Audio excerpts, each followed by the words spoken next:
अस्सलाम वालेकुम। हसन नवाज ने आज बांग्लादेश प्रीमियर लीग में एक बड़ी मिच्योर और कमिंग ऑफ एज इनिंग्स खेली है। एक ऐसी इनिंग्स जो कि हम हसन नवाज से बड़े अरसे से एक्सपेक्ट कर रहे थे कि वो इस चीज को समझें कि सिचुएशन के मुताबिक अपनी बैटिंग को कैसे एडजस्ट करना है, कौन सी शॉट खेलनी है, कौन सी शॉट नहीं खेलनी है।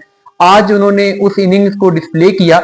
आज 129 चेज करना था, मुश्किल विकेट थी। बॉलिंग में भी हसन नवाज ने 2 ओवर में 13 रन दे के एक विकेट ली और अब वो पार्ट टाइम ऑफ स्पिनर के तौर पे भी सामने आ रहे हैं। जो कि टी20 क्रिकेट में किसी भी प्लेयर के लिए एक एडवांटेज होता है, अगर वो साथ में 2-3 ओवर्स करवा सके तो कॉम्बिनेशन में उसके एडजस्ट होने के चांसेस बढ़ जाते हैं। जैसे कि साइम अयूब ने अपनी बॉलिंग के बलबूते पे अपनी ओपनिंग पोजीशन मेंटेन की हुई है। तो बॉलिंग भी अच्छी की, आमिर जमाल ने 3 विकेटें हासिल की। लेकिन जब हसन नवाज की टीम चिटागंग रॉयल चेज करने के लिए आए तो वहां पर पहले 40 रन पे उनकी 4 विकेटें गिर चुकी थी। 129 चेज करना हो, 40 पे 4 विकेटें गिर जाएं तो ओबियसली प्रेशर होता है। सिचुएशन थोड़ी सी टेंस थी और उस मौके पे उन्होंने मेदी के साथ पार्टनरशिप लगाए और जब 90 के करीब स्कोर हुआ तो मेदी भी आउट हो गए। उसके बाद आसिफ अली आए। आसिफ अली ने भी अच्छा केमियो खेला, लेकिन जब 24 रन जीतने के लिए रह गए थे 20 गेंदों पे तो उस टाइम पे आसिफ अली भी आउट हो गए।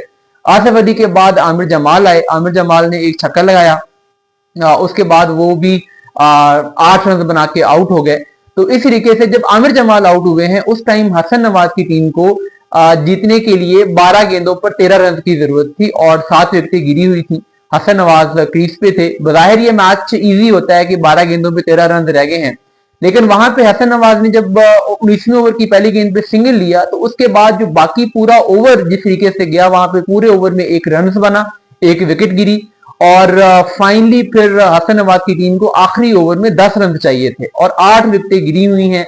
10 रन चाहिए है, आखिरी ओवर है, एक टेंस सिचुएशन होती है और हसन नवाज वाहिद बैट्समैन था और जिस तरीके से गेंद बल्ले पे आ नहीं रही थी, यानी ये ऐसी पिच नहीं थी जहां पे आप छक्के मार सकें, बड़ी बड़ी हिट कर सकें। तो यहाँ पे क्या होता है कि आप यहाँ पे अगर बाउंड्री इस विकेट पे मारनी मुश्किल थी और सिंगल अगर आप लेते तो साथ आपके टेलेंडर्स हैं तो सिंगल लेने का ऑप्शन नहीं है। तो जितने भी रन करने हैं वो आपको डबल्स में करने हैं, ग्राउंड शॉट्स खेल के करने हैं। तो एक और खासकर सामने अगर स्पिनर हो तो ये मुश्किल सिचुएशन थी। हसन नवाज ने पहली गेंद पे डबल लिया, उसके बाद उन्होंने एक और डबल लिया, फिर उन्होंने एक बाउंड्री हिट की। तो पहली 3 गेंदों पे उन्होंने 8 रन किए, लेकिन तीनों ही उन्होंने ग्राउंड शॉट खेली। इसमें उन्होंने कोई भी लॉकेट शॉट खेलने की कोशिश नहीं की। आखिरी 3 गेंदों पे निस्बतन 2 रन बनाना आसान था, लेकिन चौथी और 5वीं गेंद बहुत स्लो आई, टर्न हुई और उस पे हसन नवाज हिट नहीं कर सके।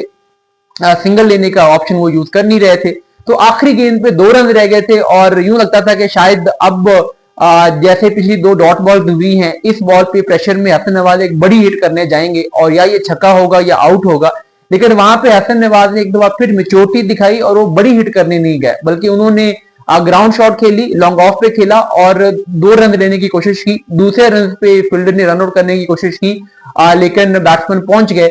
अब ये जो ग्राउंड शॉट थी, लॉन्ग ऑफ पे खेल के 2 रन बनाने की अप्रोच है, इसमें हसन नवाज थोड़ा सेफ खेले। उन्होंने कोशिश की कि 1 रन तो बन ही जाएगा, लॉन्ग ऑफ पे बॉल जा रही है, कम अज कम मैच टाई हो जाएगा, कम अज कम अगर हम दूसरे रन पे रन आउट हो भी जाते हैं तो हमारे पास मैच जीतने की एक और अपॉर्चुनिटी होगी। लेकिन अगर उस गेंद पे हसन नवाज छक्का मारने जाते और कैच हो जाते तो वहां पे टीम हार जाती। तो ये जिस तरीके से बेन स्टोक्स ने 2019 के वर्ल्ड कप के फाइनल में फुल टॉस बॉल पे भी छक्का मारने की कोशिश नहीं की थी, बल्कि डबल लेने की कोशिश की थी, वही अप्रोच हसन नवाज ने भी दिखाई। तो ये शो करती है कि मेंटली हसन नवाज ने आज बहुत अच्छी गेम अवेयरनेस का मुजाहरा किया। होपफुली अगर आगे आने वाले मैचेस में भी इसी गेम अवेयरनेस का मुजाहरा करें तो पाकिस्तान के लिए भी एक बड़ा अच्छा एसेट साबित हो सकते हैं।